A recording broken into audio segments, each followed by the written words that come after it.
దేవుడి యొక్క కృప ద్వారాగా మనము ఈ ప్రభు దినాన్ని దేవుని సన్నిధికి చేరుకోగలగడం, సన్నిధికి చేరుకున్న తర్వాత వాక్యాన్ని వినడం మరొక ధన్యత. ఆ తర్వాత మనం చూసినట్లయితే ఆరాధన చేయడం అనేది మనకు గొప్ప ధన్యత. మనము ఆరాధన చేయడం అది మన యొక్క తప్పనిసరి ఒక క్రియ. మనము ఆరాధన చేయడం ద్వారా ప్రభువు ఎంతో ఆనందపడుతున్నాడు, తృప్తి పడుతున్నాడు. కాబట్టి ఒకవేళ ఆరాధన చేయడానికి ఇంకా వెనక్కి వెళ్తున్నట్లయితే దయతో ప్రభు దగ్గర అడిగి ఆరాధనలో ప్రవేశించడం అది మనకి ఆశీర్వాదం. ఆ విషయాన్ని మీరు ఇంతవరకు ఆరాధన చేయకుండా వెనక్కి వెళ్ళిపోతున్న వారు ఆ విషయాన్ని గుర్తుంచుకొని ప్రభువుని అడిగి ఆ రీతిగా ముందుకు వెళ్ళడానికి దేవుడు సహాయం చేయగలరు. మన ముఖ్య వర్తమానానికి వెళ్ళడానికి ముందుగా మనం తీసుకుందాం 2 కొరింథీయులకు రాసిన పత్రిక 2వ అధ్యాయం 5వ అధ్యాయం 2 Corinthians chapter 5 verse from 1 to 10. 2 కొరింథీయులకు రాసిన పత్రిక 5వ అధ్యాయము 1వ వచనం నుండి 10వ వచనం వరకు ప్రభు బలంలో చేయడానికి ముందుగా మనం ఈ యొక్క వాక్యాలలో ఉత్తర ప్రత్యుత్తరంగా చదువుకుందాం.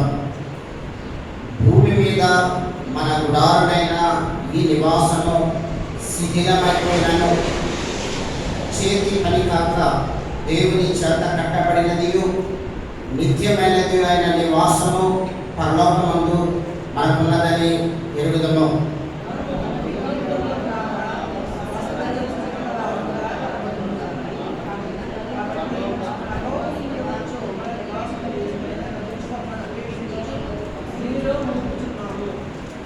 ఈ గుడారంలో ఉన్న మనము భారము మోసుకుని పొందుతున్నాము. ఇది తీసివేయవలనని కాదు కానీ మధ్యమైనది జీవము చేత మృంగి వేయబడినట్లు ఆ నివాసమును దీనిపైన ధరించుకునవలనని కోరుచున్నాను.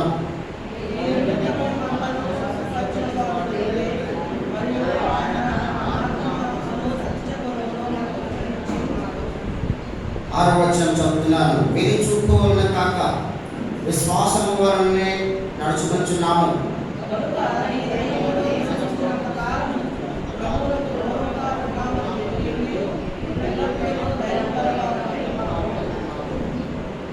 అట్లు ధైర్యము కలిగి ఈ దేహమును విడిచిపెట్టి ప్రభువునంతా నివసించుటకు ఇష్టపడుతున్నాము.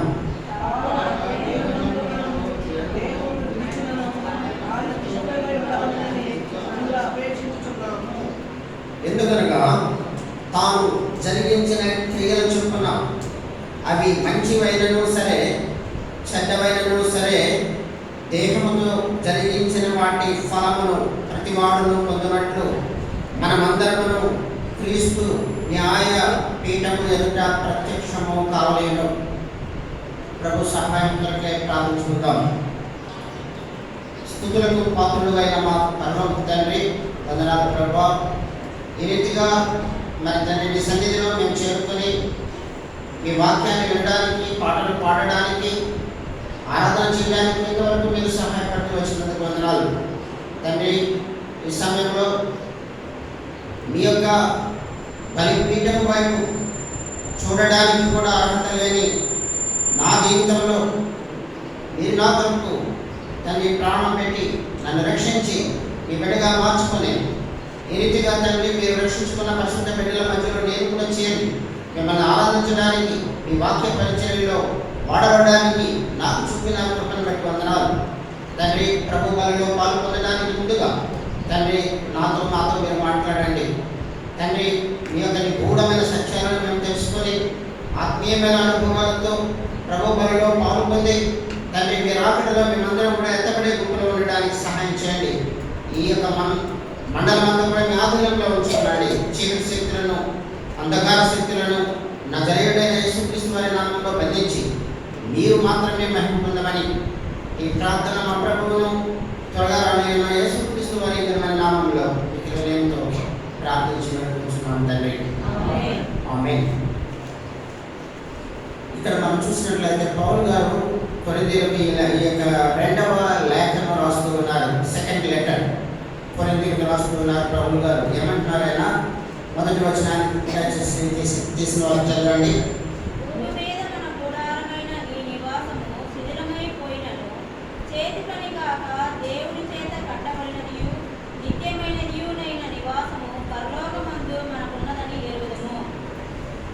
పౌలు గారు చెప్తున్నారు, భూమి మీద మన గుడారమైన ఈ నివాసము శిథిలమైపోయినను, చేతి పని కాక దేవుని చేత కట్టబడిన నిత్యమైనది అనే నివాసము పరలోకమందు మనకున్నదని ఎరుగుదాము. కాబట్టి ఇక్కడ గుడారం అంటే ఏంటి?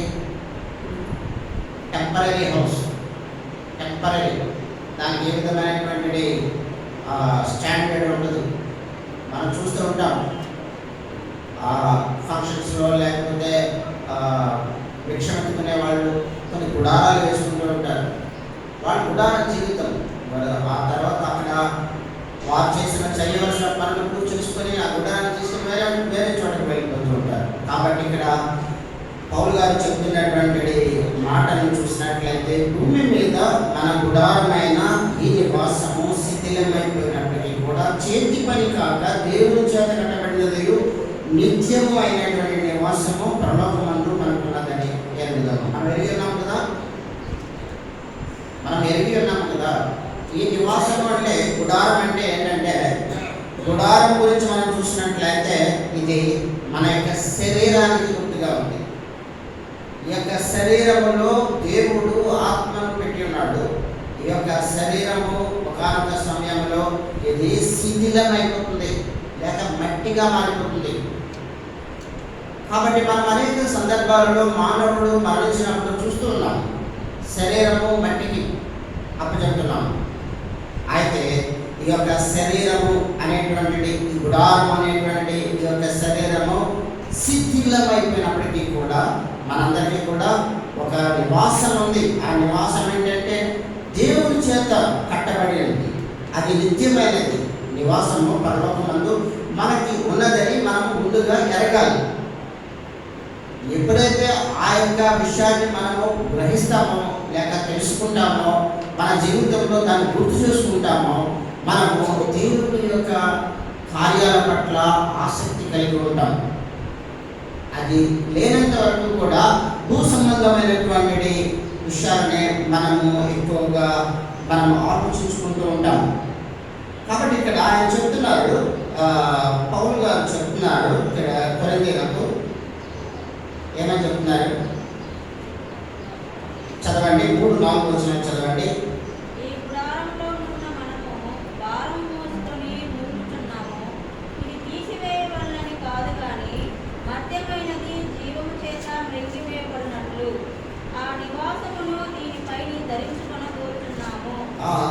కాబట్టి మధ్యమైనది అనే మాట ఇక్కడ రాయబడుతూ ఉంది. మధ్యమైనది జీవము చేత మింగివేయబడినట్లు ఆ నివాసమును దీనిపైన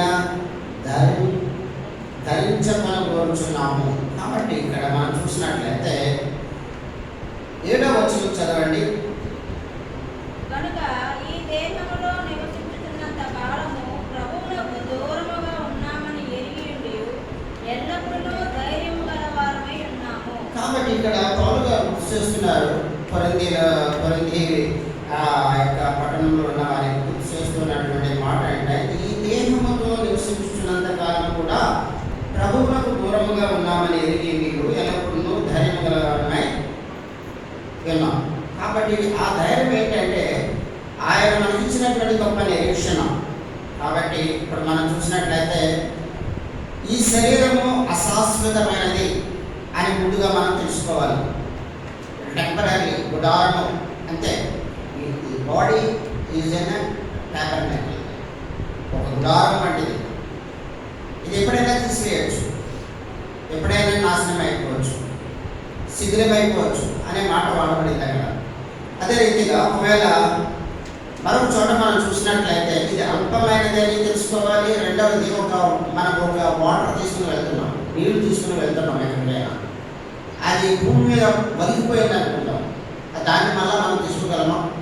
నీటిని మనం వస్తువు అయితే మనం తీసుకోవచ్చు, నీటి కింద పడిపోయి భూమి మీద పడిపోయినటువంటి వస్తువును మనం తీసుకోగలం. కానీ నీరు వలికిపోయినట్లయితే మనం తీసుకోగలమా? తీసుకోగలము. నేల మీద వలికిన నీరు వంటిది మన జీవితము. దాని అర్థం అది అంతే. అది వృధా అయిపోతుంది తప్ప, దాన్ని కొట్టుకొని వెళ్ళిపోతాం తప్ప నేను చూశాను, జర్మనీ గురించి చనిపోయినప్పుడు సమాధుల దగ్గర చూశాను. అక్కడ చూసినట్లయితే ఎన్నో సమాధులు ఉంటాయి.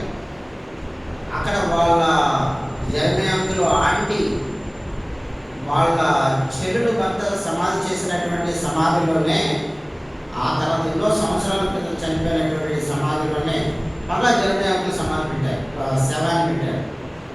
ఎందుకంటే సిటీ అక్కడ స్థలం లేదు, మనకి విస్తారమైన స్థలం ఉంది. ఇక్కడ మొన్న ఎంతమంది అక్కడ బలియాన గ్రౌండ్స్ వచ్చారో నాకు తెలియదు. ఇక్కడ జరిగిన విక్టర్ బ్రదర్ సమాధి జరిగినప్పుడు చూశాను. చాలా విశాలమైన స్థలం ఉంది ఇక్కడ. ఎక్కడ బాత్రూమ్ దగ్గర చూశాను. అయితే ఆ యొక్క స్థలాన్ని మనం అక్కడ చూసినట్లయితే చెన్నైలో చూసినప్పుడు అక్కడ సమాధుల నుంచి తొక్కుంటూ వెళ్ళవలసి వచ్చింది. ఎందుకంటే సమాధికి మధ్య ఎక్కడ ఖాళీ లేదు నడిచి వెళ్ళడానికి, తొక్కుకుంటూ వెళ్ళవలసి వచ్చింది. సమాధుల పై నుంచి నడిచి వెళ్ళవలసి వచ్చింది. ఇప్పటికీ కూడా నా దగ్గర వీడియో ఉంది అక్కడ. కాబట్టి ఏంటంటే ఇది మనం మట్టిలో నడిచి వెళ్తే ఏమవుతుంది? బురద అయిపోతుంది. అదేవిధంగా ఈ బాడీ మట్టిలో కలిసిపోతుంది. కాబట్టి నేల మీద వలికిన నీరు వంటిది మన యొక్క జీవితము లేక మన యొక్క శరీరము. కాబట్టి ఈ శరీరముతో మనం ఈ గుడారంలో నివసించేంతకాలం కూడా భారం ఉంటుంది. ప్రతి వ్యక్తికి కూడా భారం ఉంటుంది. భారముతోనే మనము మన యాత్రను ముందుకు కొనసాగించవలసి ఉంటుంది.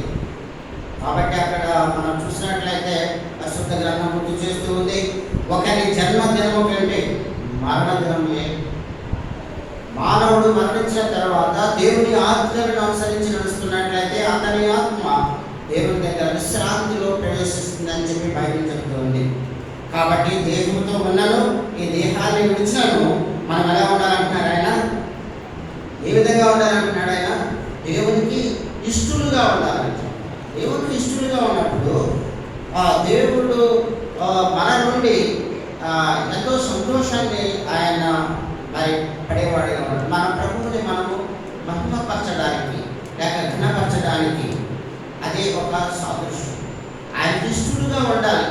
అది ఆయనకి ఎవరైతే ఇష్టలుగా ఉంటారో వారిని ఆయన తీసుకుని వెళ్తారని చెప్తున్నాడు. చూడండి, యెషయా గ్రంథము 57వ అధ్యాయము 57వ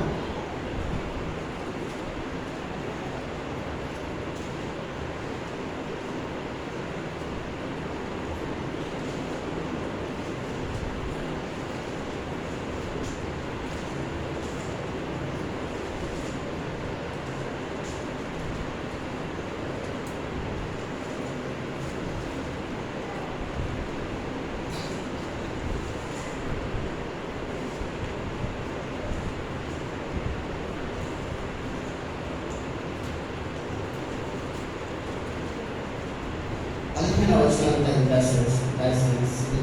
చదవండి. 15. మహాగణుడును మహోన్నతుడును పరిశుద్ధుడును నిత్యనివాసైన వాడు ఎలా సెలవిస్తున్నాడు. నేను మహోన్నతమైన పరిశుద్ధ స్థలంలో నివసించువాడను.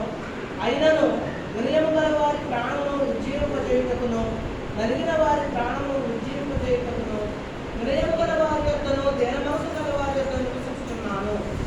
నేను నిత్యము పోరాడువాడను కాను, ఎల్లప్పుడూ కోపించేవాడను కాను.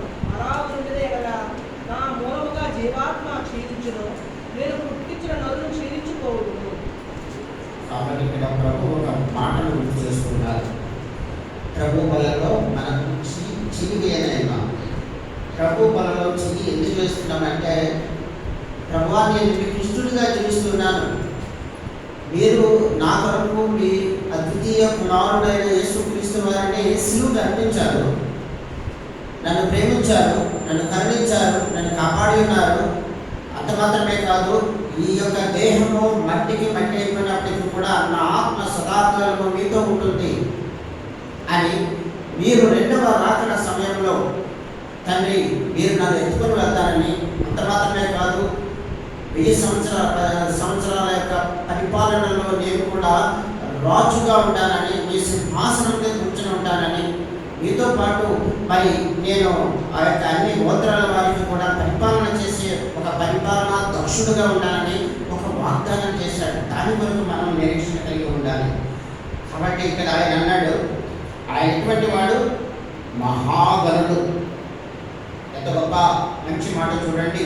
మహాగణుడు, మహోన్నతుడు, పరిశుద్ధుడు, నిత్య నివాసి అయిన వాడు ఇలా సెలవిస్తున్నాడు. మనకి సెలవిస్తున్నటువంటి వ్యక్తి ఎవరు?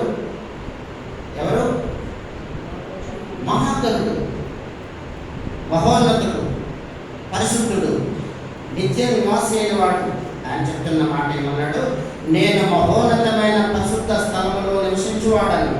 ఆయనలో వినయము గల వారి ప్రాణమును ఉజ్జీవింపచేయుటకును నలిగిన వారి ప్రాణమును ఉజ్జీవింపచేయుటకును వినయము గల వారి యొద్దను దీన మనస్సు గల వారి యొద్దను నివసించుచున్నాను.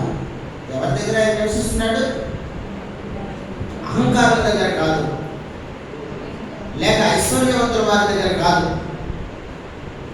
ఆయన ఎవరి దగ్గర నివసిస్తున్నాడంటే, ఆయన చెప్పిన మాట, ఆయన వినయము గల వారి ప్రాణాన్ని ఉజ్జీవింపచేయడానికి, నలిగిన వారి ప్రాణమును ఉజ్జీవింపచేయడానికి, వినయము గల వారి యొక్క దీన మనస్సు గల వారి యొక్క నేను నివాసం చేస్తున్నాను. కాబట్టి అది మనం అలవర్చుకోవాలి ఫస్ట్ ఆఫ్ ఆల్.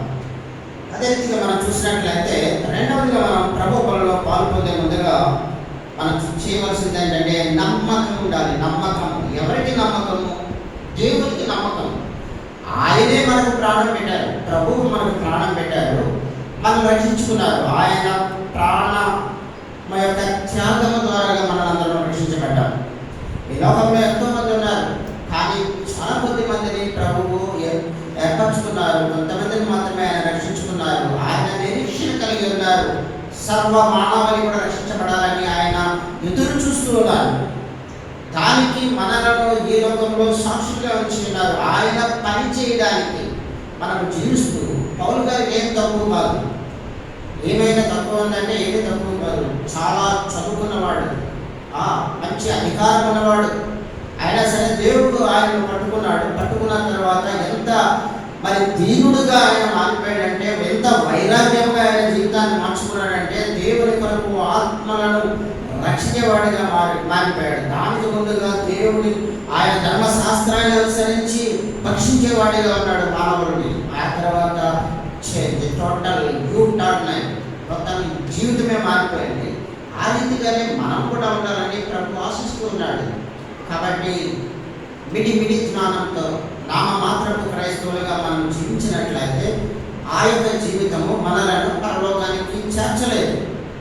కాబట్టి ముందుగా మనం చూసాం, ఇక్కడ మనము విధికి నలిగిన హృదయం గలవారమై, దీన మనస్సు గలవారమై నివసిస్తున్నప్పుడు ఆయన అటువంటి వారి దగ్గర వారి మధ్యలో ఉంటారని ప్రభు వాగ్దానం చేస్తున్నాడు.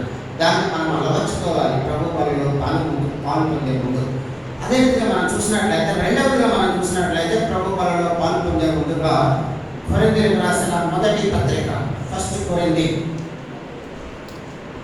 చాప్టర్ 4, 4వ అధ్యాయము. 4వ అధ్యాయము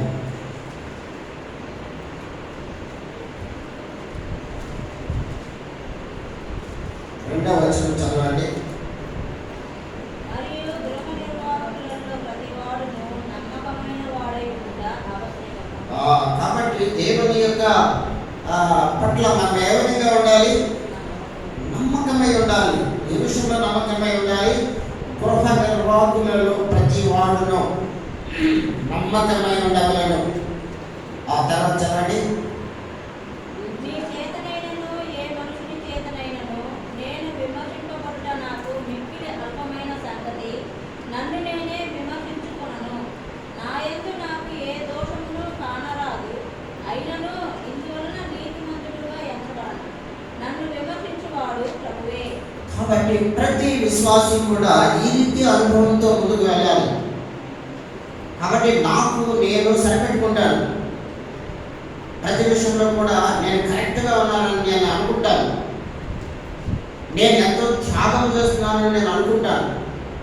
పరలోకము నాదే, నా సొంతమని నేను అనుకుంటాను. అయితే ఇక్కడ ప్రభు ఏమని చెప్తున్నారు? ఇక్కడ పౌలు గారు మనకు గుర్తు చేసినటువంటి మాట, గృహ నిర్వాహకులలో ప్రతివాడు నమ్మకమైన వాడై ఉండాలి.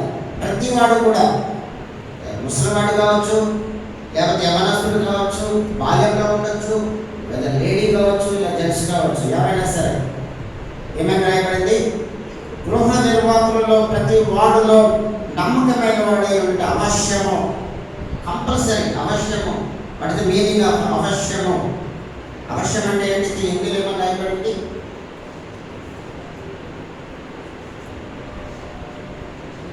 అసలు అవశ్యం అంటే ఏంటో తెలుసా తెలుగులో?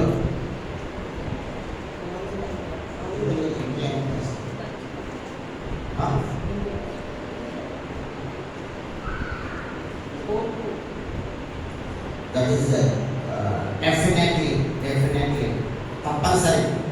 మీ చేతనైనను ఏ మనుషుని చేతనైనను నేను విమర్శించకుండా నాకు మిగిలి అల్పమైన సంగతి. నన్ను నేనే విమర్శించుకోనను, నాకు నేనుగా విమర్శించుకోనను. నా యందు నాకు ఏ దోషము కానరాదు. అయినను ఇందువలన నీతిమంతుడుగా ఎంచబడను. నన్ను విమర్శించేవాడు ప్రభువే. కాబట్టి ప్రభు యొక్క న్యాయపీఠం దగ్గర మనము నిలబడినప్పుడు అప్పుడు ప్రతి ఒక్కటి కూడా తెలియబడుతుంది. కాబట్టి మనము ప్రభు యొక్క విమర్శలో మనము నింద లేక ఒక నేరము చేసిన వాడిగా మనం ఉండకూడదు. మనము ధైర్యముగా ఉండాలి. కాబట్టి దాని కొరకై మనము ప్రయాసపడాలి.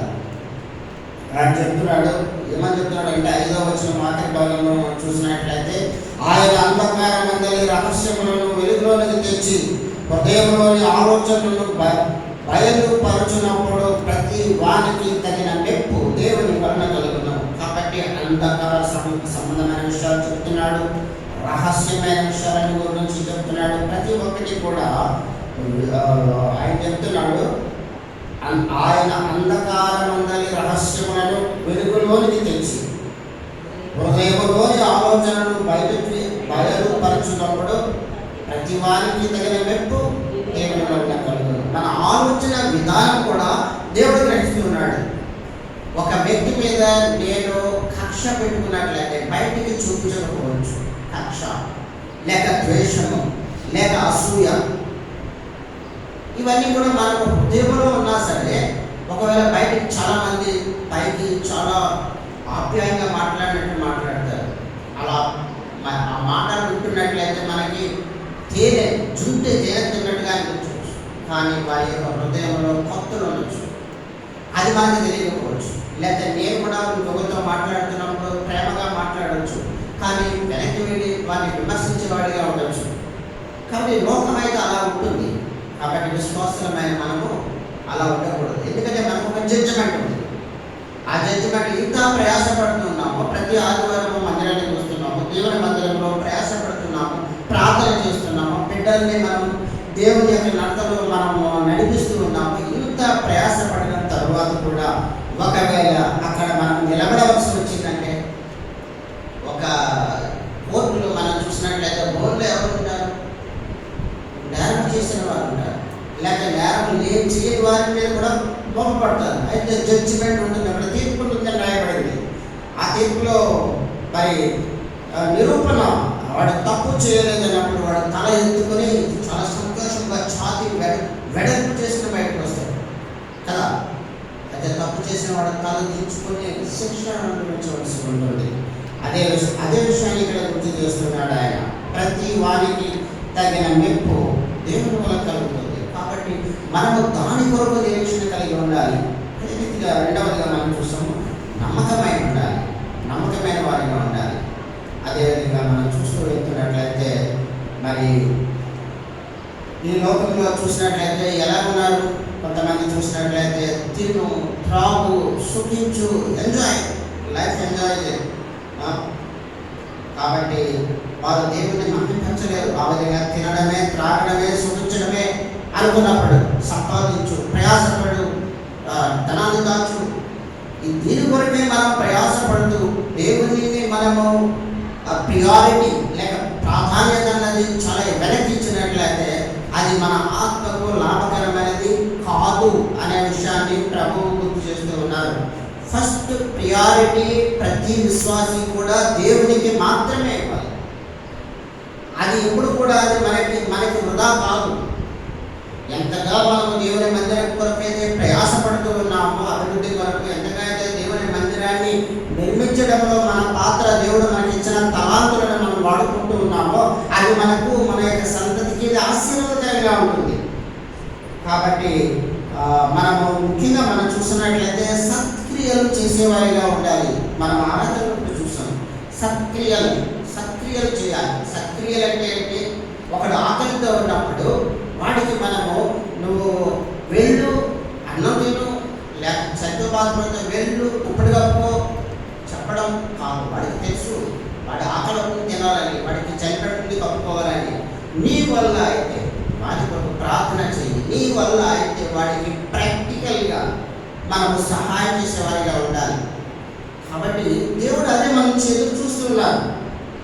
అదేవిధంగా మనం చూసినట్లయితే ఒక బైబిల్లో మనం చూసినట్లయితే మనిషి ఎంతగా సంపాదించాడు, వాడికి ఎంతో పంట పడిపోయింది, వాడి పొలాలు మంచి పంటలు పడ్డాయి. ఏమనుకుంటున్నాడు? తిను, త్రాగు, సుఖించు, ఎంజాయ్ చేయి. ఈ యొక్క కొట్లన్నీ కూడా సరిపోవు ఈ పంటను దాయడానికి. కాబట్టి ఈ చిన్నవి పెద్దవి చేద్దాం కొట్లు. అదే విస్తారమైనటువంటి పంటను దాద్దాం, సుఖంగా ఉందాం. అయితే ప్రభు ఏమంటున్నాడు? వెర్రివాడ. ఏమంటున్నాడు అంటే ఏ మాట ఉపయోగించాడు ఆయన? వెర్రివాడ. ఇదంతా కూడా వెర్రితనం. అది అంటే మెంటల్. అదే వెర్రితనం అంటే మెంటల్, పిచ్చివాడు. ఆ విషయాన్ని గుర్తు చేస్తున్నారు దేవుడు. కాబట్టి మనం ఎలా ఉండాలి? సత్క్రియలు చేసేవారిగా, సువార్తను ప్రకటించేవారిగా. ఈ లోకంలో సువార్తను ప్రకటించడానికి చాలా కష్టాలు అనుభవించవలసి ఉంటుంది.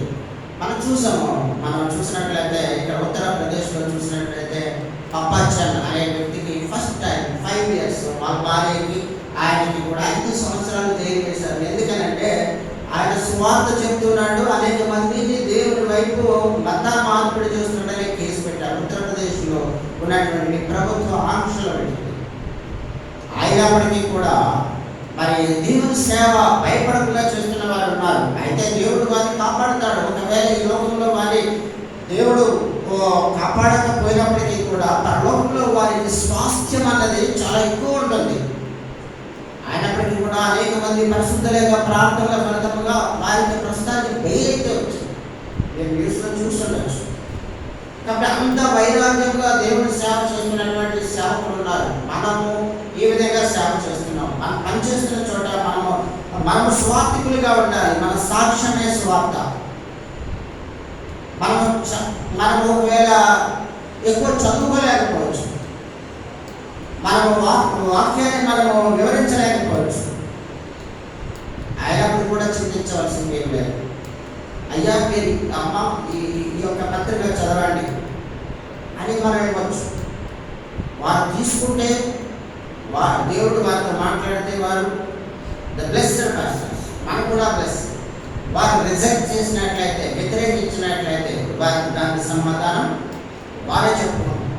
కాబట్టి మనము ఈ యొక్క ధనవంతుడు లేక వ్యవసాయదారుడు తాముగా పంట చూసుకుని హ్యాపీగా ఉండు, సంతోషించు, కొట్టులో విస్తారమైన కొట్లు పెట్టు, దాంట్లో దాచుకో, హ్యాపీగా ఉండు అనుకున్నాడు. కానీ పెద్దవాడ నేడే నీవు నా దగ్గరికి వాపసు రా అని ప్రభు పిలిచినట్లయితే ఎప్పుడు ఏ విధంగా జరుగుతుంది?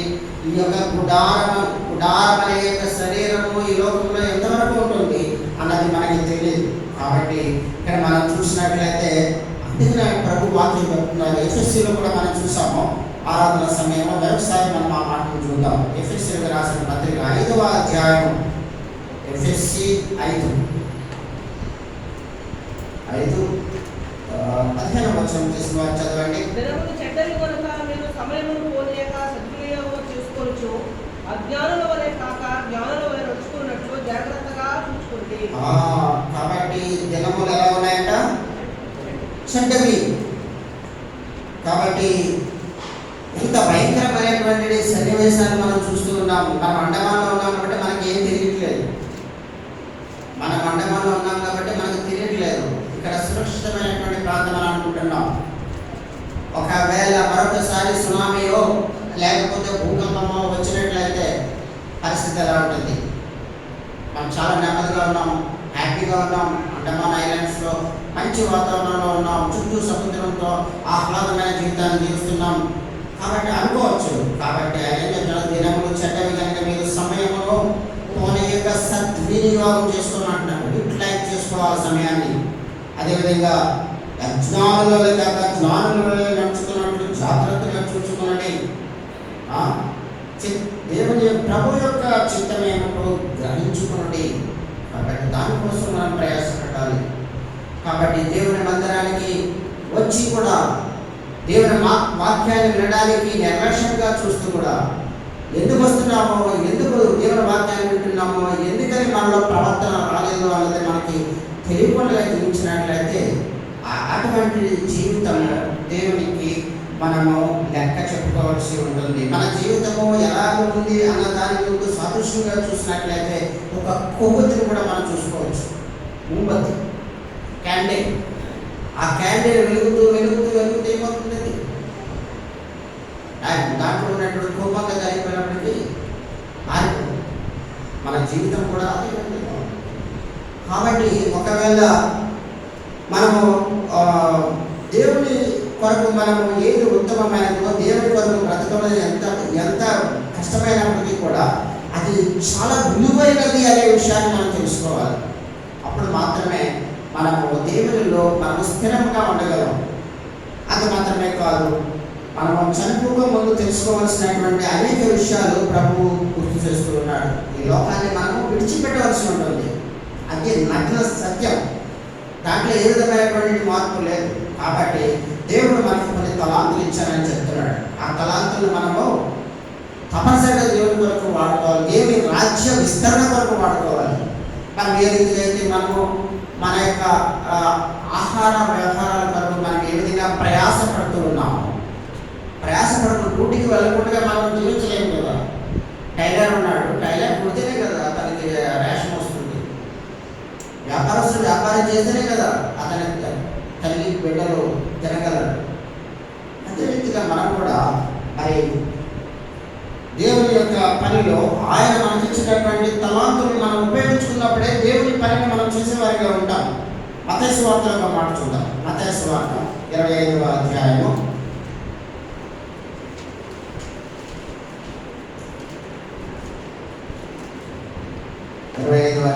14వ వచనం చదవండి. పరలోక రాజ్యము ఒక మనుషుడు దేశాంతరంలో ప్రయాణమై తన దాసులను పిలిచి తన ఆస్తిని వారికి అప్పగించినట్లుండును. అతడు ఒకరికి 5 తలాంతులను, ఒకరికి 2, ఒకరికి 1 ఎవరి సామర్థ్యం చొప్పున వారికి ఇచ్చి వెంటనే దేశాంతరం పోయిన. 5 తలాంతులు తీసుకున్నవాడు వెళ్ళి వాటితో వ్యాపారం చేసి మరి 5 తలాంతులను సంపాదించారు. అలాగనే 2 తీసుకున్నవాడు మరి 2 సంపాదించారు.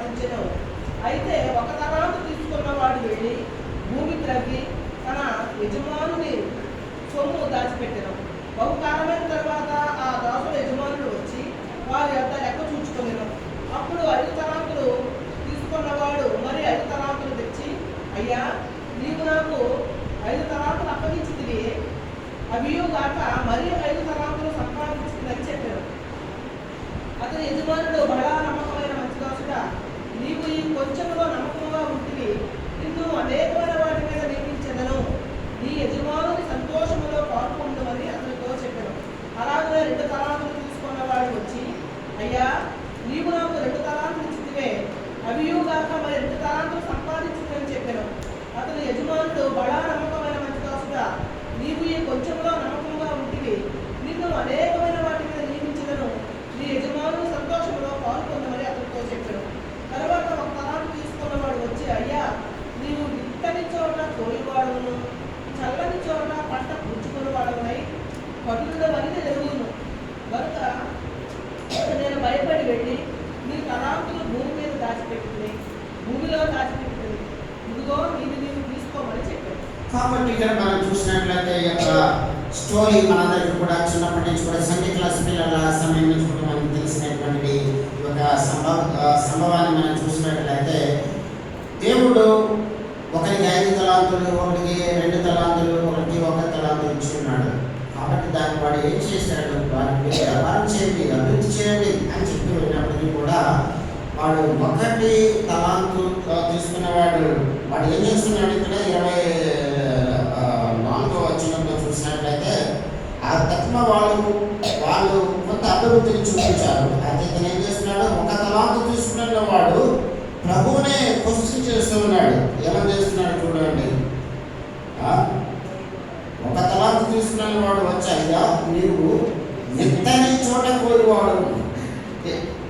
ఏ విధంగా అడుగుతున్నాడో చూడండి, విత్తని చోట కోయివాడును, చల్లని చోట పంట పుచ్చుకునేవాడునై కఠినుడవని నేను ఎరుగుతానని చెప్పి తన యజమాని దగ్గర అంటున్నాడు. నేను భయపడి వెళ్ళి నీ తలాంతును భూమిలో దాచిపెట్టేది, ఇదిగో నీది నీవు తీసుకున్నామని చెప్పాను. కాబట్టి మనకి ఇచ్చిన గొప్ప రక్షణ మన వరకు మాత్రమే దాచుకోవడానికి కాదు, అర్థమైందా? మనలో మన కుటుంబం, ఫస్ట్ ఆఫ్ ఆల్ మన పిల్లలు, మన రక్తాన్ని పంచుకొని పుట్టిన పిల్లల విషయంలో వారి రక్షణ కొరకు మనము ప్రయాసపడాలి, ప్రార్థన చేయాలి. వస్తారులే, ఉంటారులే, చూస్తారులే అంటే సరిపోదు, ఎప్పుడు ఏం జరుగుతుందో మనకి తెలియదు. కాబట్టి భర్త రావట్లేదా, భర్త కొరకు కన్నీరు కాచు, ప్రయాసపడు, దేవుడు చేస్తాడు, కార్యాన్ని దేవుడు నెరవేరుస్తాడు. అది వదిలిపెట్టి ఇక్కడ ఏమంటున్నాడు ఈయన, చల్లని చోట, విత్తని చోట అంటే ఆయన మీద నెపలు వేస్తున్నాడు, యజమాని మీద 24వ వచనంలో. కాబట్టి ఆ విధంగా మనం ఉన్నట్లయితే మనమందరం కూడా అటువంటి జీవితాన్ని జీవించే వాళ్ళందరూ కూడా ఏం చేయాలి, నిలబడవలసి ఉంటుంది, జవాబు చెప్పవలసి ఉంటుంది. కాబట్టి మనము గమనించినట్లయితే ఈ లోకంలో ధనం అవసరం, ఈ లోకంలో మనం జీవించడం అవసరం. అయితే ద్వితీయోపదేశ కాండంలో మనం చూసినట్లయితే అది మనము చూసినట్లయితే ధనం మూలం ఇదం జగత్, ధనం లేకుండా ఈ లోకంలో మనము జీవించడం అనేది కష్టంగా ఉంటుంది. ఒక బస్సు ఇక్కడి నుంచి మనం వెళ్ళాలి అంటే, చాటకు వెళ్ళాలి అంటే కనీసం 10 రూపాయలు లేక 15 రూపాయలు కావాలి. కాబట్టి 15 రూపాయలు కూడా మన దగ్గర లేకపోతే ఎంత ప్రయాసపడాలి, ఇక్కడి నుంచి అంత దూరం నడిచి వెళ్ళాలంటే అవ్వేపైనా అవుతుంది, కానీ ప్రయాసపడాలి. అయితే మనకి దానికి అదే 15 రూపీస్ 15 రూపాయలు మన దగ్గర ఉన్నట్లయితే చాలా ఈజీగా గవర్నమెంట్ బస్సులో మనం వెళ్ళిపోవచ్చు. అది మనకి సమయం ఆదాయం అవుతుంది, మన శరీరం యొక్క శక్తి ఆదాయం అవుతుంది. అదేవిధంగా మనం అనుకున్న సమయానికి మనం చేరుకోగలం. ద్వితీయోపదేశ కాండంలో మనం చూసినట్లయితే నీవు నీ అవసరాలు కొరకు మనం ఏం చేయాలి, దేవుడు సహాయం చేస్తానని చెప్తున్నాడు. ద్వితీయోపదేశ కాండము 8వ అధ్యాయము, ద్వితీయోపదేశ కాండము 8వ అధ్యాయము 8వ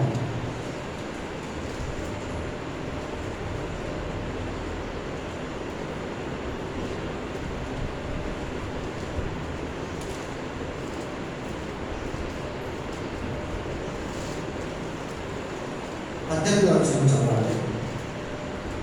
కాగా నీ దేవుడైన యెహోవాను జ్ఞాపకం చేసుకొనవలెను. నీ దేవుడైన యెహోవాను జ్ఞాపకం చేసుకోవాలన్నా ఏలయనగా తాను నీ పితరులతో ప్రమాణం చేసినట్లు తన నిబంధనను నేటి వలె స్థాపింపవలనని మీరు భాగ్యము సంపాదించుకున్నకై మీకు సామర్థ్యం కలుగజేయవాడు ఆయనే. భాగ్యము అంటే ఏంటి? ఆస్తి. భాగ్యం అంటే అన్నీ వస్తాయి, డబ్బు వస్తుంది, ఆస్తులు వస్తాయి, అన్నీ కూడా సంపద, పిల్లలు, ఇవన్నీ కూడా భాగ్యమే. కాబట్టి ఇక్కడ మనం ఏం చెప్పబడుతుంది? ద్వితీయోపదేశ కాండము 8వ అధ్యాయం 18వ వచనంలో మనం చూడాలంటే చాలా మంది పైనుంచి సామర్థ్యము, బాహుబలము ఇవన్నీ కూడా అనుకోవచ్చు. చాలా మంది ఇది నా సామర్థ్యము, నా యొక్క బాహుబలం అనుకోవచ్చు. అయితే ఇక్కడ చెప్పబడింది, నీ దేవుడైన యెహోవాను జ్ఞాపకం చేసుకునవలెను. జ్ఞాపకం చేసుకోవాలంటే నీ అవసరాల నిమిత్తము ప్రార్థన చేసుకోవలను. ఎలాగనగా తాను నీ పితరులతో ప్రమాణం చేసినట్లు తన నిబంధనను నేటి వలె స్థాపింపబడవలనని మీరు భాగ్యము సంపాదించుకున్నకే మీకు సామర్థ్యం కలుగజేయవాడు ఆయనే. కాబట్టి మనము ఒకవేళ నేను అనుకోవచ్చు, నేను ఉద్యోగం చేస్తున్నాను కదా, నేను బాగా చదువుకున్నాను కదా, అందుకే నాకు ఉద్యోగం వచ్చింది కదా, నేను అందరికన్నా తెలివైన వాడిని కదా, అందుకే నాకు ఉద్యోగం వచ్చింది, నేను చాలా బాడీ ఫిట్గా ఉంది, అందుకే నేను డ్యూటీ చేసుకోగలుగుతున్నాను అనుకోవచ్చు. అయితే ఒకవేళ ఈ యొక్క గుడారం అనేటువంటి యొక్క శరీరములో ఏదైనా ఇబ్బంది వచ్చినట్లయితే, ఒక చిన్నపాటి క్రిమి మన శరీరంలో ప్రవేశించినట్లయితే, తద్వారా ఒక క్యాన్సర్ టైప్ వచ్చినట్లయితే, ఎంత బలమైనటువంటి వ్యక్తి అయినా సరే అది అందవిహీనముగా, మరి శరీర అనారోగ్యముగా, బలహీనముగా అయిపోయినప్పుడు ఆ వ్యక్తి ఏం చేయగలడు? ఏం చేయలేడు. ఆ బలం, ఆ యొక్క శక్తి, ఆ యొక్క ఆయుష్ సమస్తం కూడా అది చిమ్మటంలో అయిపోతుంది. చెద మనం చూస్తూ ఉంటాం, చెక్కల ఇళ్లలో చూస్తాం చెద. అది ఆ చెక్కను తినేసినట్లుగా శరీరాన్ని తినేస్తుంది. కాబట్టి ఇక్కడ పౌలు గారు అంటున్నారు, ఏమన్నారు మనం చదివాము, ఆయన చెప్పినటువంటి మాట, ఈ యొక్క గుడారము శిథిలమైపోయినప్పటికీ కూడా మనకు ఒక నిరీక్షణ ఉంది. ఆ నిరీక్షణే మనం ప్రభువును సంధిస్తామనేటువంటి నిరీక్షణ. మీకు భాగ్యము కావాలా? ప్రభు వైపు చూడు. అదేవిధంగా మనము ఒక మాట చూసుకొని ప్రభు వలలో పాల్గొందాం. తిమోతికి రాసిన పత్రిక, 1 తిమోతి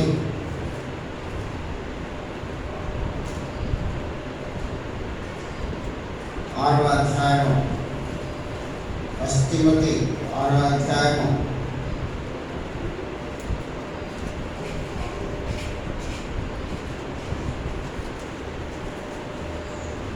7-8 వచనాలు.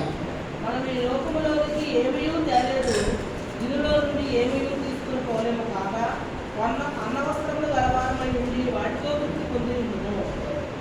కాబట్టి ఇక్కడ పౌలు గారు కూడా ఈ ఉత్తరాన్ని తన యొక్క శిష్యుడైనటువంటి తిమోతికి తెలియజేస్తూ ఆయన చెప్తున్నటువంటి అమూల్యమైనటువంటి మాట, మనం ఈ లోకంలోనికి ఏమీ తేలేదు.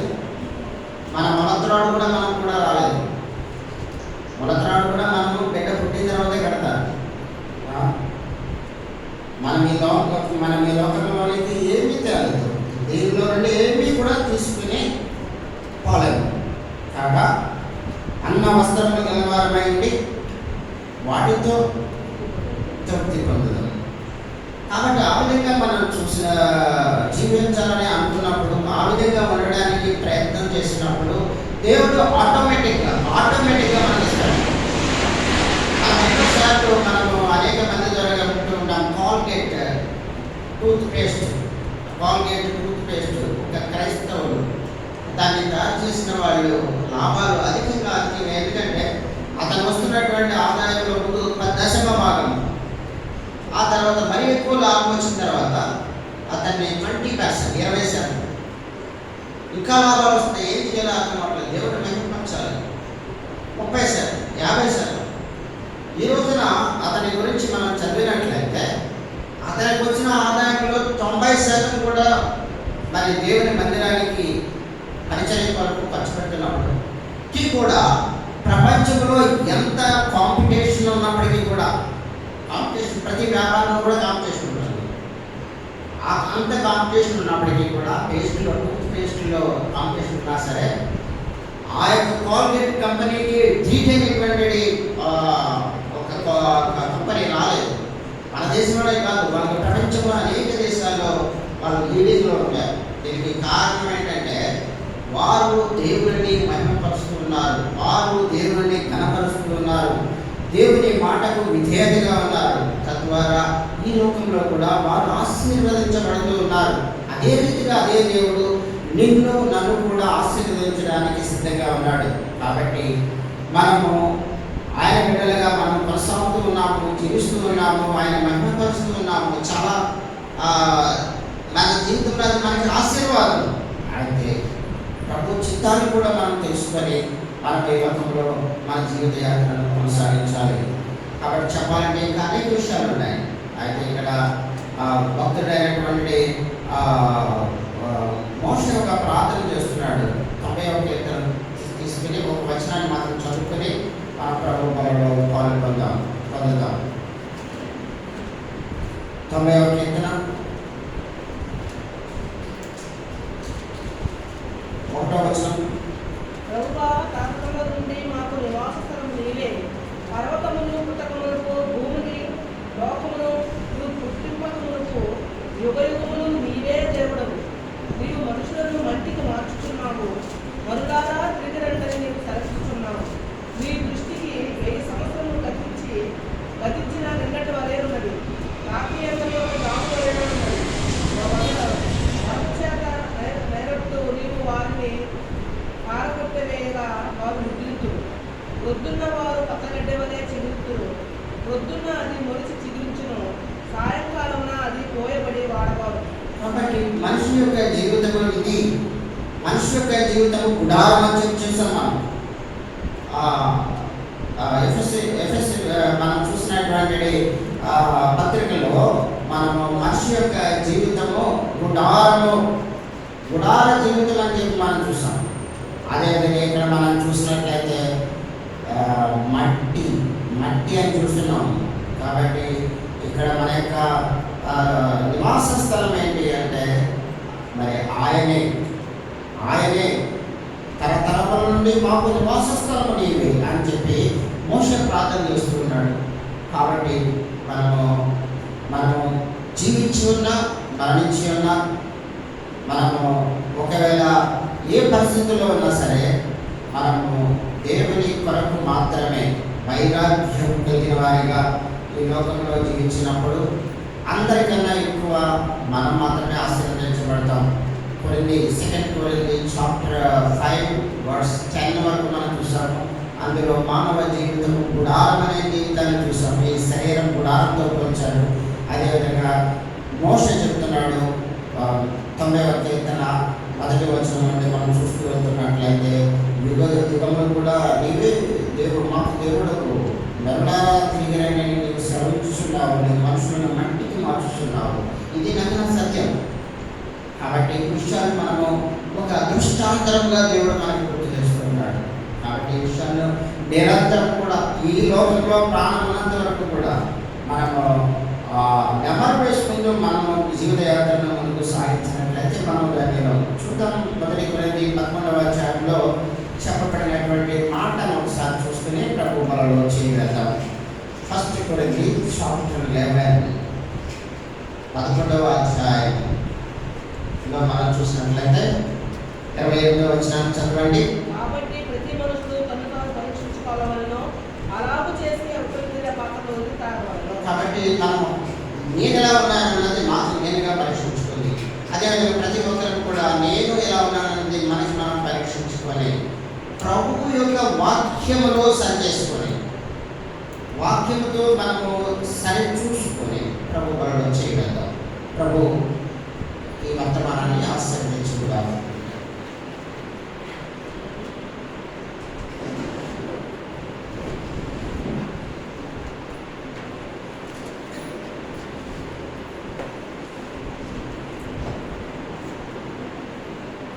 లాజిక్ బ్రదర్ వచ్చి ప్రకటన చేస్తారు.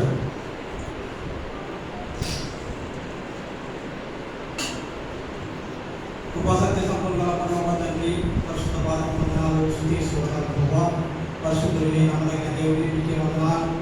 గడిచిన దినమంతా ప్రభువా క్షేమంగా ఉంచి ప్రభువా తండ్రి, ఈరోజు పరిశుద్ధ దినం ఉదయం నుంచి ఈ సమయం వరకు మీ ప్రసన్నత అక్కడ ఉండి నడిపించినందుకు మీకు వందనాలు. ఈ మంచి సమయం ఆచరించినందుకు మీకు వందనాలు తండ్రి. ఉదయం నుంచి తండ్రి ఈ పరిశుద్ధ రోజులు తండ్రి పాటల ద్వారా మేము మైపరుచున్నారు. ఆరాధన వర్తమానంలో కూడా ప్రభువా మీ దర్శనం ద్వారా విజయముల నిఘ్నాలతో నాతో మాతో మాట్లాడినందుకు మీకు వందనాలు చెల్లించుకుంటున్నాం తండ్రి. ఎఫెసీ రాసిన పత్రిక 5వ అధ్యాయం 5వ వచనం 21వ వచనంతో ప్రభావ మీరు మాట్లాడినందుకు మీకు వందనాలు తండ్రి. వాక్యానుసారంగా ప్రభావ ప్రతి బిడ్డను ఆరాధించడానికి మీరు సహాయపడినందుకు మీకు వందనాలు తండ్రి. అలాగే ప్రభావ వాళ్ళ వర్తమానంలో ప్రభావ మీ దాసుల ద్వారా మీ జీవం ద్వారా లేఖనాలతో నాతో మాతో మాట్లాడినందుకు మీకు వందనాలు చెల్లించుకుంటున్నాం తండ్రి. ఈ రీతిగా ప్రభావ 2 కొరింథీయులకు రాసిన పత్రిక 5వ అధ్యాయం 10వ వచనంతో మీరు మాతో మాట్లాడినందుకు మీకు వందనాలు చెల్లించుకుంటున్నాం తండ్రి. తండ్రి ఈ రీతిగా మీరు మాతో మాట్లాడారు. భూమి మీద మన గుడారము ఈ నివాస స్థలం శరీరమైపోయినది, చేతి పని కాక దేవుని చేత కట్టబడి ఉన్నదని, నిత్యమైన నివాసం పరలోకంలో ఉన్నదని దేవలేదని మాతో మాట్లాడారు తండ్రి. మీకు వందనాలు తండ్రి. అలాగే తండ్రి ఈ భూమిలో ప్రభావ మా గుడారం శరీరమైనప్పుడు ప్రభావ పరలోకమందు ప్రభావ మా నివాస స్థలం మీరు సిద్ధపరిచి ఉన్నారని మాకు మరొకసారి మీరు జ్ఞాపకం చేస్తున్నారని మీకు వందనాలు చెల్లించుకుంటున్నాను. అలాగే తండ్రి ఎఫెసీ రాసిన పత్రిక 2వ అధ్యాయం మొదటి కొరింథీయులకు రాసిన పత్రిక 4వ అధ్యాయం 2వ వచనంలో కూడా మీరు మాతో మాట్లాడారని మీకు వందనాలు చెల్లించుకుంటున్నాను తండ్రి. దేవుడికి నమ్మకంగా ఉండాలని మీరు మాతో మాట్లాడారని మరొకసారి మీరు హెచ్చరించినందుకు మీకు వందనాలు చెల్లించుకుంటున్నాను తండ్రి. ఎఫెసీ గ్రంథంలో కూడా 5వ అధ్యాయం 15వ వచనంలో మీరు మాట్లాడింది కదండి, దినములు చెడ్డగా ఉన్నాయి, సమయం సద్వినియోగం చేసుకోమని మాతో మాట్లాడారు తండ్రి. మీకు వందనాలు చెల్లించుకుంటున్నాను తండ్రి. ఈ వాక్యాలతో ప్రభావ మీరు మరొకసారి హెచ్చరించినందుకు మీకు వందనాలు తండ్రి. వాక్యానుసారంగా ప్రభావ ప్రతి బిడ్డ మీ బల్లో చేయవలసిందని మీరు సహాయపడినందుకు మీకు వందనాలు చెల్లించుకుంటున్నాను తండ్రి. అలాగే ప్రభావ ఎవరైనా ప్రభావ అయోగ్యంగా మీ బల్లో చేయవేస్తుంటే వారిని దయతోటి మీరు మన్నించండి. రాబోయే కాలంలో తండ్రి బిడ్డలు తను పరీక్షించుకుని బల్లో సరైన రీతిలో ప్రభావ చేసేదానికి మీరు సహాయపడుకుంటున్నాను తండ్రి. అలాగే తండ్రి మిగిలిన తండ్రి అప్పం ద్రాక్షరసము పరలోకంలో సార్ తండ్రి పరిశుద్ధులకి మీరు సమృద్ధిగా దయచేసి పెట్టుకుంటున్నాం తండ్రి. అలాగే ప్రభావ ఈరోజు తండ్రి సంఘం తండ్రి ప్రార్థిస్తున్నాం తండ్రి. అనారోగ్యంగా ప్రతి బిడ్డని ప్రభావ మీరు జ్ఞాపకం చేసుకోండి తండ్రి. దీర్ఘకాల వ్యాధులు బాధించిన బిడ్డలను కూడా మీరు జ్ఞాపకం చేసుకుంటున్నాం తండ్రి. వారికి మంచి ఆరోగ్యాన్ని దయచేసి పెట్టుకుంటున్నాం తండ్రి. ఆర్థిక ఇబ్బందులు సతమతమైన బిడ్డలకు కూడా ప్రభావ మీరు సహాయపడడం పెట్టుకుంటున్నాం తండ్రి. సంఘం అనేక పనులు ఉన్నాయి ప్రభావ చేసి తనకి బిడ్డలు తండ్రి మీరు సహకరించడానికి మీరు సహాయపడడం పెట్టుకుంటున్నాం తండ్రి. అలాగే ప్రభావ సండే స్కూల్ పిల్లలు మంచి జరిగే పరిచర్యని మీరు ఆశీర్వదించి పెట్టుకుంటున్నాం తండ్రి. ఈ రోజంతా జరిగే పరిచర్య అంతట్లో ప్రభావ మీరు నుంచి అధ్యక్ష వహించుకుని పెట్టుకుంటున్నాం తండ్రి. అలాగే ప్రభావ తండ్రి 12 తారీఖున జరగబోయే పరిచర్య అంతట్లో మీరు సహాయపడండి. అలాగే తండ్రి 30 గంటలు ఉపవాస ప్రాంతంలో మీరు ఉండండి ప్రభావ మీరేమైనా పెట్టుకుంటున్నాం తండ్రి. అలాగే తండ్రి 15, 16 తారీఖులో జరగబోయే ప్రత్యేక పూజలో కూడా మీరు సహాయపడని పెట్టుకుంటున్నాం తండ్రి. ఈ పరిచర్య కోసం వస్తున్న దైవజనులు సేవకులు వారందరినీ ప్రభావ క్షేమంగా మీ సంఘాన్ని నడుచుకుని తండ్రి. చెన్నై నుంచి అలాగే ప్రభావ ఆంధ్ర నుంచి తండ్రి తెలంగాణ నుంచి అలాగే ప్రభావ తండ్రి యూపీ నుంచి కూడా వస్తున్నారు ప్రభావ బిడ్డలు క్షేమంగా మీ సంఘాన్ని నడుచుకున్నాం తండ్రి. వారికి ఉన్నటువంటి రోజులు ప్రభావ ఈ పరిచర్య ఘనంగా జరిగేదానికి మీరు సహాయపడని పెట్టుకుంటున్నాం తండ్రి. తండ్రి అలాగే ప్రభావ వాతావరణంలో ఉంచండి మీరే సహాయపడని పెట్టుకున్నాం తండ్రి. అనేక మంది బిడ్డలు ప్రభావ ఈ పరిచర్య పాల్గొనేదానికి మీరు సహాయపడని పెట్టుకుంటున్నాం తండ్రి. అలాగే తండ్రి ప్రార్థిస్తున్నాం తండ్రి. తల్లితో ప్రభావ ఆలయాలు అలాగే ప్రభావ క్యాంపులు ప్రేమించి మీ సంఘాన్ని మీరు నడిపిస్తుంటున్నాం తండ్రి. బిడ్డలను మీరు ఆశీర్వదించి పెట్టుకుంటున్నాం తండ్రి. ప్రభావ వారికి ఈరోజు తండ్రి యాన్యువల్ వెడ్డింగ్ యానివర్సరీ ప్రభావ బిడ్డలను మీరు ఆశీర్వదించి తండ్రి పెట్టుకుంటున్నాం. అలాగే తండ్రి ప్రెగ్నెన్సీ బిడ్డలు కూడా మీరు జ్ఞాపకం చేసుకుంటున్నాం తండ్రి. వారికి మంచి ఆరోగ్యాన్ని ఇచ్చి వారి ప్రభావ మీరు సహాయం పెట్టుకుంటున్నాం తండ్రి. అలాగే ప్రభావ ఎవరికైతే మంచి తెచ్చుకుంటున్నాం తండ్రి. అలాగే ప్రభా ఉద్యోగం లేని బిడ్డలు జ్ఞాపకం చేసుకున్నాం తండ్రి. సరైన సమయంలో సరైన ఉద్యోగాలు దొరికేదానికి సహాయం పెట్టుకున్నాం తండ్రి. అలాగే ప్రభా ఒకటో క్లాస్ నుంచి 12వ క్లాస్ చదువుకుంటున్న బిడ్డలను కూడా ప్రభా మేము జ్ఞాపకం చేసుకున్నాం తండ్రి. ఉన్నత చదువులు చదువుతున్న బిడ్డలను కూడా జ్ఞాపకం చేసుకున్నాం తండ్రి. వారికి సహాయం పెట్టుకున్నాం తండ్రి. తండ్రి ప్రార్థన మీ పాసన కల్పించుకుంటూ యేసుక్రీస్తు అతి పరిశుద్ధమైన నామములో ప్రార్థించి స్తుతించి అడిగి పెట్టుకుంటున్నాం తండ్రి. ఆమేన్.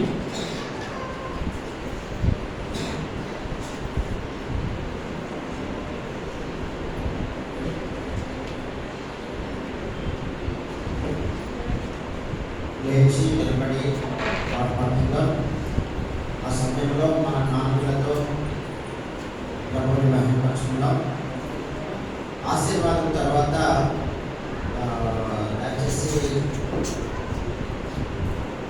ఆశీర్వాదం తర్వాత ఒక కేక్ కటింగ్ ఉంది. ఈరోజు మీ సహోదరుడు కాలేజ్ వారి యొక్క 14వ మ్యారేజ్ యానివర్సరీ స్వీట్స్ కూడా తెచ్చారు. ఆశీర్వాదం తర్వాత ప్రార్థన చేసి మనం దాన్ని తీసుకుని వారి సంతోషంలో పాల్పంచుకుందాం.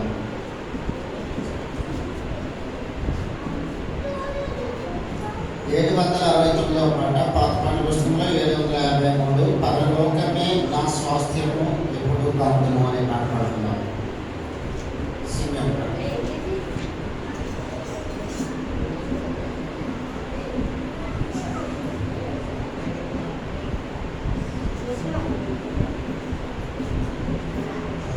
Oh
దయచేసి ప్రకటనలు వారి కార్యక్రమాలు గమనించండి. గత ఒక వారంగా చాలామంది బ్రదర్స్ సిస్టర్స్ కూడా దేవుని మందిరపు పనులు పూర్తి చేస్తున్నారు. ఆ విధంగా సహకరించిన వారందరికీ కూడా దేవుని నామములో కృతజ్ఞతలు తెలియజేస్తున్నాము. అదే రీతిగా ఈరోజు కూడా ఆరాధన కార్యక్రమం పూర్తయిన తర్వాత బ్రదర్స్ అందరూ కూడా ఉండి ఇంకా వైట్ వాష్ చేయవలసి ఉంది, కొన్ని పనులు చేయవలసి ఉంది, సహకరించవలసిందిగా కోరుతున్నాము. మళ్ళా రేపు అందరూ కూడా బ్రదర్స్ డ్యూటీస్ వెళ్ళిపోవాల్సి ఉంటుంది కనుక రేపు చెన్నై నుంచి కొంతమంది వస్తున్నారు. అదేవిధంగా మంగళవారం చాలా రావాల్సిన వాళ్ళందరూ కూడా వస్తున్నారు. కాబట్టి పనులు మనం పూర్తి చేసుకోవాల్సి ఉంది. ఈరోజు మాత్రమే మనం ఏదైనా చేయడానికి సమయం ఉంది కనుక బ్రదర్స్ అందరూ ఉండి మీరు ఈ పనులు పూర్తి చేయవలసిందిగా ప్రేమతో మిమ్మల్ని కోరుకుంటున్నాం. అదేవిధంగా మన దగ్గర ఇంకా నోటీసులు ఉన్నాయి. నోటీస్ అంటే అదే ప్యాంప్లెట్స్ ఉన్నాయి. తెలుగు, తమిళ్, ఇంగ్లీష్, హిందీలో ఉన్నాయి.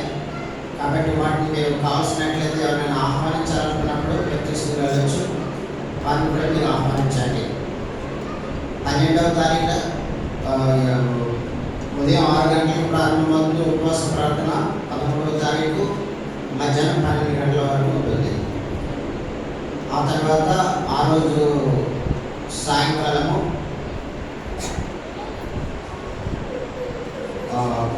13వ తారీఖు సాయంత్రము మనకి సిస్టర్స్ యొక్క ఉపవాస ప్రార్థన ఉంటుంది. ఉపవాస ప్రార్థన కాదు, సిస్టర్స్ మీటింగ్ ఉంటుంది. అదేవిధంగా 14వ తారీఖున వాళ్ళు భారతానికి వెళ్తున్నారు. 15వ తారీఖున స్పెషల్ మీటింగ్ ఉంటుంది, ఫుల్ డే. అదేవిధంగా 16వ తారీఖు ఫుల్ డే సండే వర్షిప్ ఉంటుంది.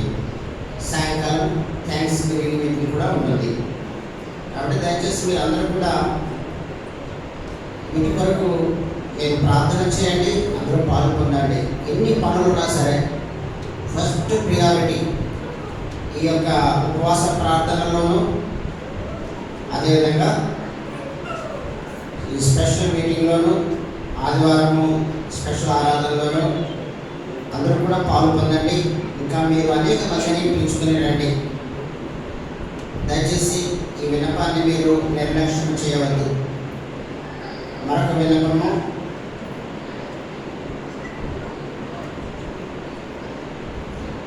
ఈ యొక్క బోర్డ్ ఎగ్జామినేషన్స్కి అదేవిధంగా ఫైనల్ ఇయర్ ఎగ్జామినేషన్స్కి కూడా బిడ్డలు ప్రిపేర్ అవుతూ ఉన్నారు. కాబట్టి వారి గురించి మనము ప్రార్థన చేద్దాం. మీరు కూడా మీ ప్రార్థనలు గుర్తు చేసుకోండి. ముఖ్యంగా సహోదరి సుసన్న వారి కుమార్తె శృతికి రేపటి నుండి ప్రారంభమవుతున్నాయి. కాబట్టి ఆమె 9th స్టాండర్డ్, ఆమె ఒక ప్రార్థన చేద్దాం. అదే రీతిగా సహోదరుడు సిమియోన్ వారి కుమారుడు రూఫస్ ఎగ్జామ్స్, అదేవిధంగా సహోదరి తబిత వారి కుమారుడు పాల్ థామస్ కూడా బోర్డ్ ఎగ్జామినేషన్స్కి ప్రిపేర్ అవుతూ ఉన్నాడు. కాబట్టి వారి ఎగ్జామ్స్లో దేవుడు మంచి జ్ఞానం ఇచ్చి ఇంకా ఎంతమంది అయితే మత్తయ్య వారి బిడ్డలు, ఈ విధంగా ఎంతమంది అయితే మన యొక్క సండే క్లాస్ పిల్లలు, అదేవిధంగా యూత్ మన ఎగ్జామినేషన్స్కి ప్రిపేర్ అవుతున్నారో వారందరికీ దేవుడు మంచి జ్ఞానంతో మరి వారికి దేవుడు సహాయం చేసి మంచి రిజల్ట్స్ వచ్చేలాగా మనము ప్రార్థించుకుంటాం.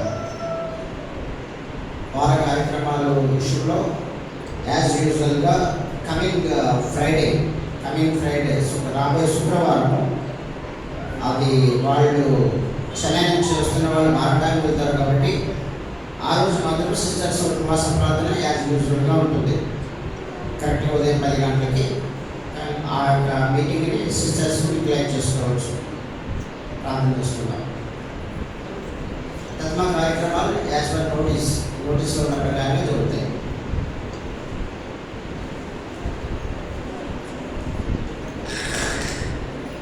ఆశీర్వాదం తర్వాత దయచేసి అందరూ ఉండండి. ఒక కేక్ కటింగ్ ఉంటుంది. Marriage anniversary 14th marriage anniversary సహోదరుడు కాలేజ్, అదేవిధంగా సహోదరి హేమలత ప్రార్థన. స్తోత్రం తండ్రి, ఇంతవరకు మీరు సహాయపడ్డారు. దాన్ని బట్టి వందనాలు ప్రభా. మీరు రక్షించుకున్న మీ బిడ్డమైన మేము ఈ రీతిగా మీ సన్నిధిలో చేరి తండ్రి ప్రార్థించుకునే భాగ్యం, ఆరాధించుకునే భాగ్యం తండ్రి ప్రభు బలంలో చేయడానికి చేసిన సహాయం బట్టి వందనాలు. ఈ సమయంలో తండ్రి సంఘానికి మీరు తీసుకుని వచ్చిన ప్రతి విశ్వాసం బట్టి మీకు వందనాలు. పేరు పేరున మీరు జ్ఞాపకం చేసుకోనండి తండ్రి. వారి అవసరాలను మీరు సంధించండి తండ్రి. వారి వేదనలలో, వారి ఇబ్బందుల మధ్యలో మీరు వారికి చాలుదేవుడిగా ఉండి సహాయపడండి. ఈ సమయంలో తండ్రి న్యాయమైన రీతిగా తండ్రి ప్రభు బలంలో చేసిన వారిని బట్టి వందనాలు. ఎవరైనా అపవర్తంగా పాల్గొన్నట్లయితే దయతో మన్నించండి. రాబోయే దినాల్లో మేమందరం కూడా యోగ్యమైన రీతిలో చేయడానికి సహాయం చేయండి. మరి ముఖ్యంగా తండ్రి 12వ తారీఖు నుంచి 16వ తారీఖు వరకు జరగబోయే వ్యక్తులు ప్రభా మరి మినిస్ట్రీలో మీరు గొప్ప కార్యాలను చేయండి తండ్రి. అనేక మంది సేవకుల యొక్క ప్రార్థనలను తండ్రి ఈ యొక్క చోటు నుండి స్థలం నుండి చేపడుతూ ఉండగా తండ్రి అవన్నీ కూడా మాకు స్థుతులుగా మార్చండి. బేతేలులో రాబోయే దినాల్లో మరిన్ని గొప్ప కార్యాలు మీరు చేయమని వేడుకుంటూ ఉన్నాము. ప్రతి అవసరాలు కూడా మీరు సంధించండి. ప్రతి విశ్వాసం కూడా ఇది నేను దేవునికి, జీవముల దేవునికి నాకు రక్షణ కొరకే ప్రాణం పెట్టి తిరిగి లేచిన ప్రభుత్వ సేవ చేస్తున్నాననే దృక్పథంతో తండ్రి, ఆత్మీయతతో తండ్రి, సంతోషంతో మీ పరిచయం చేయడానికి వారికి కావాల్సిన శక్తిని, సామర్థ్యాన్ని, బలాన్ని, కృపను దయచేయమని వేడుకుంటున్నాను. అదే రీతిగా తండ్రి సేవలో, పరిచర్యలలో పాల్పొందుతున్న ప్రతి బిడ్డను కూడా మీరు ఆశీర్వదించండి. వారి కుటుంబాలను మరింతగా ఆశీర్వదించండి. ఈ సమయంలో తండ్రి బేతేలు విశ్వాసుల యొక్క బిడ్డలు తండ్రి ఫైనల్ ఎగ్జామినేషన్స్కి ఎపిర్ అవుతున్నారు, బోర్డ్ ఎగ్జామ్స్కి ఎపిర్ అవుతున్నారు. బిడ్డలు జ్ఞాపకం చేసుకోనండి. ముఖ్యంగా తండ్రి మా ప్రియ సహోదరి తండ్రి శృతి కొరకు ప్రార్థిస్తూ ఉన్నాను తండ్రి. రేపటి నుండి జరగబోయే ప్రార్థనలో ఆ బిడ్డకు కావాల్సిన జ్ఞానం దయచేయండి. అదే రీతిగా పాల్ పర్పస్ కొరకు ప్రార్థిస్తూ ఉన్నాను తండ్రి. బోర్డ్ ఎగ్జామ్ ప్రభావ మీరు జ్ఞాపకం చేసుకోనండి తండ్రి, మీ జ్ఞానం ఇవ్వండి. అదే రీతిగా తండ్రి మరి రూఫస్ కొరకు ప్రార్థిస్తున్నాను, మీరు కృప చూపించండి ప్రభా, దయ చూపించండి. అదే రీతిగా తండ్రి మరి ముఖ్యంగా బేతేలులో తండ్రి ప్రభా మీరు అద్భుతమైన కార్యాలను, గొప్ప కార్యాలను మీరు చేయమని వేడుకుంటూ ఉన్నాను తండ్రి. మీకు జ్ఞానం కొరతగా ఉన్న నన్ను అడగమని చెప్పారు. అవును తండ్రి, మేము వేడుకుంటూ ఉన్నాం, మీ సహాయం కోరుకుంటున్నాం ప్రభా, కృప చూపించండి తండ్రి. ఈ సమయంలో తండ్రి మా యొక్క ప్రియ సహోదరుడు జాషువాని జ్ఞాపకం చేసుకుంటూ ఉన్నాం, సహోదరుడు ఆలోక్యం జ్ఞాపకం చేసుకుంటూ ఉన్నాం, సహోదరు జల్సన్ని జ్ఞాపకం చేసుకుంటూ ఉన్నాం. అదేవిధంగా సహోదరి సకినాని జ్ఞాపకం చేసుకుంటూ ఉన్నాం. బిడ్డలు జ్ఞాపకం చేసుకోండి తండ్రి, మీ యొక్క జ్ఞానం దయచేయండి ప్రభు. అదే రీతిగా తండ్రి ఎల్కేజీ, యూకేజీ, ఫస్ట్ స్టాండర్డ్ నుండి తండ్రి ప్రభు +2 వరకు చదువుతున్న ప్రతి బిడ్డకు కూడా మీరు మీ జ్ఞానంతో నింపి నడిపించండి. ఈ సమయంలో తండ్రి మరి మా యొక్క ప్రియ సహోదరుడు తండ్రి జేమ్స్ జ్ఞాపకం చేసుకుంటున్నాం, సిస్టర్ కొరకు ప్రార్థిస్తున్నాం తండ్రి. సంఘం ప్రార్థించిన రీతిగా తండ్రి యాంజలికి మరి ప్రభా యెషయా గ్రంథం 66వ అధ్యాయం 7-8 వచనాల ప్రకారంగా మా ప్రార్థనలను ఆలకించి మీరు ఇచ్చినటువంటి తండ్రి మేల్ బేబీని బట్టి మీకు వందనాలు. అక్కడికి కూడా మంచి ఆరోగ్యంతో ఉంచండి. అదే రీతిగా తండ్రి మరి ఈ సమయంలో మా ప్రియ సహోదరుడు తండ్రి ప్రభా కాలేజీ జ్ఞాపకం చేసుకుంటూ ఉన్నాం, సహోదరి హేమలతను జ్ఞాపకం చేసుకుంటూ ఉన్నాం. 14 సంవత్సరాల వారి వైవాహిక జీవితంలో మీరు చేసిన కార్యాలను బట్టి వందనాలు. మీరు ముఖ్యంగా వారికి ఇచ్చిన రక్షణ బట్టి వందనాలు తండ్రి. దేవుని మందిరంలో ఆ బిడ్డలు చేస్తున్న పరిచర్యకు తగిన ఫలములను దయచేయమని వేడుకుంటూ ఉన్నాను. యెషయా గ్రంథం తండ్రి 43వ అధ్యాయం 12 వచనాలు చెప్పిన రీతిగా తండ్రి నువ్వు నా సొత్తు అని చెప్పారు. అవును తండ్రి, మీరు తండ్రి నా స్వాస్థ్యం అని చెప్పారు. అవును ప్రభు, ఆ రీతిగా ఆ బిడ్డలు మీరు ఆశీర్వదించమని వేడుకుంటున్నాను. ఈ రీతిగా తండ్రి ఆర్థికపరమైన ఇబ్బందుల్లో, అనారోగ్య సమస్యలతో బాధపడుతున్న బిడ్డలు కూడా జ్ఞాపకం చేసుకురండి. ఈ రీతిగా తండ్రి బేతేలు అవసరాలు సంధించండి. ఫ్రెగ్నెన్స్తో ఉన్నటువంటి బిడ్డలు తండ్రి మరి ముఖ్యంగా తండ్రి మా ప్రియ సహోదరుడు రాజర్ వారి యొక్క కుమార్తె తండ్రి నయము కొరకు ప్రార్థిస్తూ ఉన్నాం. సుఖప్రదమైన డెలివరీ మీరు ప్రసాదించండి. అదే రీతిగా తండ్రి రీతి కొరకు ప్రార్థిస్తున్నాం. అదే రీతిగా సహోదరి రూతుమణి కొరకు ప్రార్థిస్తున్నాం. సరైన సమయంలో తండ్రి మీరు వారికి సుప్రదమైనటువంటి ప్రసారాలను ప్రసాదించండి. అదే రీతిగా తండ్రి ఈ సమయంలో తండ్రి ప్రభావం దేవుని మందిరానికి వచ్చే విషయంలో ఎంతో నిర్లక్ష్యంగా ఉన్న అనేక కుటుంబాలు ఉన్నాయి. అదేవిధంగా తండ్రి వివిధ చాకుపోకులు చూపుతూ దేవుని మందిరానికి ప్రభు విడిచిపెట్టి వేరే దొడ్డిలో వెళ్ళిపోతున్నటువంటి గొర్రెలు అనేక మంది ఉన్నాయి.